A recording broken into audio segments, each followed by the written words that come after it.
فرمایا کہ جب بدکار بدکاری کرتا ہے تو اس سے ایمان نکل جاتا ہے۔ اب شیطان کیا چاہتا ہے؟ ہمیں سو میں مبتلا کر دے، ہمیں بدکاری میں مبتلا کر دے، اور بدکاری کے جتنے راستے ہیں، فحشاء کے جتنے راستے ہیں، شیطان نے ان کو آراستہ کر دیا ہے، رقص کو فن قرار دے دیا گیا ہے، اور آج عریانی پر مشتمل مخلوط اجتماعات کو فیسٹیول کا نام دے دیا گیا ہے، اور کیا کیا رنگ اور کیا کیا ڈھنگ دیے گئے ہیں۔ وہ راستے جو بدکاری پر منتج ہوتے ہیں وہ راستے کشادہ کر دیے گئے ہیں، اور اس سے بڑی بدبختی کیا ہوگی کہ جو بدکار لوگ بدکاری کو، برائی کو، فحشاء کو پھیلاتے ہیں، حکومتوں کی طرف سے ان کو ایوارڈ دیے جاتے ہیں اور ان کو بلا کر کے اعزازات دیے جاتے ہیں، اتنے پیسے دیے جاتے ہیں کہ آپ سوچ سکتے ہیں کیا ان کے اندر خوبی ہے کہ وہ برائی کو پھیلاتے ہیں، وہ فحشاء کو پھیلاتے ہیں۔ یہ معاشرے کا بدترین طبقہ ہے جن کی وجہ سے بدی پھیلتی ہے، نوجوانوں کے اخلاق بگڑتے ہیں، ان کا کردار مسخ ہوتا ہے۔ جو شخص بدکاری میں پڑ گیا اس کے دل کا چہرہ مسخ ہو کے رہ گیا، داغدار ہو کے رہ گیا۔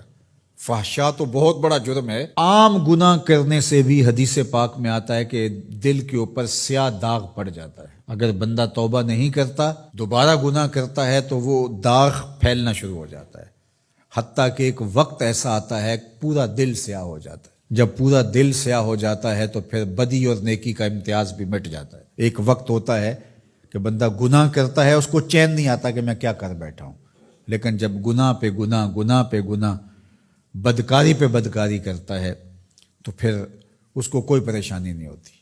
میں اس کی مثال دوں گا کہ پکا نمازی ہو تو کبھی اس سے نماز چھوٹ جائے تو وہ عجیب بے چینی میں ہوتا ہے کہ آج ہوا کیا میرے ساتھ، قضا بھی کر لیتا ہے پھر بھی بے چین رہتا ہے۔ لیکن جو بے نمازی ہے وہ روز چھوڑ رہا ہوتا ہے، اس کو پرواہ بھی نہیں ہوتی۔ اگر کوئی شریف آدمی کسی کو ظلمن تھپڑ مار بیٹھے تو اتنی تکلیف اس کو نہیں ہوتی جتنی اس کو ہو رہی ہوتی ہے۔ دعا کرو کہ یہ دل دل ہی رہے، دل مصفہ رہے، دل مزکہ رہے، دل ستھرا رہے، دل پاکیزہ رہے۔ جتنی کوشش ہم اپنے چہرے کو، اپنے بدن کو، اپنے ظاہر کو سنوارنے کی کرتے ہیں، اس سے کہیں بڑھ کر اپنے دل کو سنوارنے کی کریں۔ باہو علیہ رحمہ نے کہا تھا، دل کالے نالوں منہ کالا چنگا، جے کو یہ رمز پچھانے ہو۔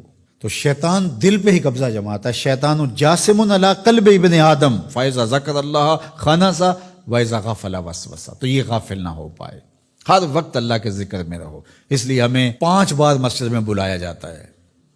نمازیں ہیں تو ہم صبح ساری پڑھ لیں ایسا نہیں ہے، ہمیں مختلف اوقات میں بلایا گیا ہے۔ صبح اٹھتے ہی سجدہ ریز ہو جائیں، پھر کام پہ جائیں، کام میں انہماک ہونے لگا تو پھر بلا لیا گیا، آؤ جو ظہر کے وقت، پھر گئے تھوڑا وقت گزرا تو پھر انہماک ہونے لگا، کھونے لگے تو کہا پھر آ جاؤ عصر کے وقت، پھر چھٹی ہوئی گھر جانے لگے، کہا پہلے نماز پڑھ لو، پھر کھانا کھایا، بچوں میں بیٹھے کھیل کود میں لگے، دل غافل ہونے لگا، کہا آ جاؤ پھر عشاء کے وقت آ جاؤ۔ اور نماز سے پہلے بھی ذکر، نماز کے بعد بھی ذکر، سونے سے پہلے ذکر، سونے کے بعد ذکر، اٹھتے ہوئے ذکر، کھاتے ہوئے ذکر، کھانے کے بعد دعا، آئینہ دیکھتے ہوئے دعا، لباس بدلتے ہوئے دعا، سیڑھیاں چڑھتے ہوئے، سیڑھیاں اترتے ہوئے، کسی چیز کو دیکھتے ہوئے، کسی مومن کو ملتے ہوئے۔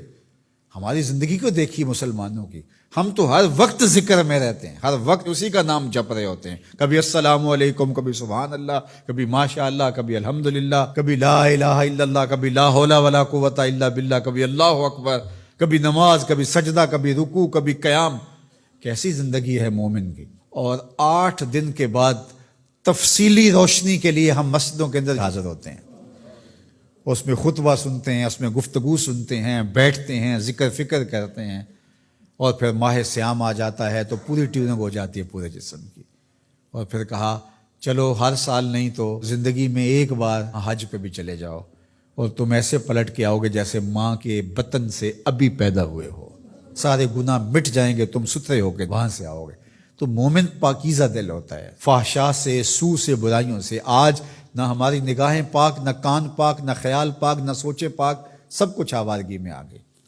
تو اس لیے ہمارا رب کیا چاہتا ہے کہ ہم نیک ہوں، صالح ہوں، پاکیزہ ہوں۔